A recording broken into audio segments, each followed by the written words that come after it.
আপনাদের অত্যন্ত আনন্দের সঙ্গে জানাচ্ছি যে আমাদের দলের ভারপ্রাপ্ত চেয়ারম্যান, আমাদের কোটি কোটি মানুষের সবচেয়ে প্রিয় মানুষ, যিনি দীর্ঘ প্রায় 18 বছর ধরে নির্বাসিত অবস্থায় রয়েছেন বিদেশে এবং বিগত প্রায় এক যুগ ধরে তিনি গণতান্ত্রিক আন্দোলনকে নেতৃত্ব দিয়েছেন এবং আমাদের দলকে নেতৃত্ব দিয়েছেন এবং আমাদের যে গণতন্ত্রের উত্তরণের যে ছাত্র গণ অভ্যুত্থানের নেতৃত্ব দিয়ে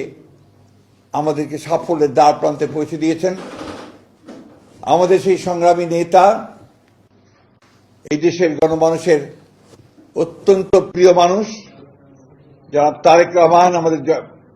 দলের ভারপ্রাপ্ত চেয়ারম্যান, তিনি আগামী 25শে ডিসেম্বর, আমি আবার রিপিট করছি যে আগামী 25শে ডিসেম্বর তিনি ঢাকার মাটিতে আমাদের মাঝে এসে পৌঁছবেন।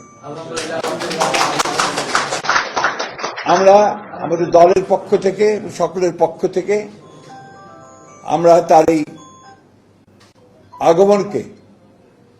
শুধু স্বাগত নয়, আমরা আনন্দের সঙ্গে আমরা সমগ্র জাতিকে জানাতে চাইছি।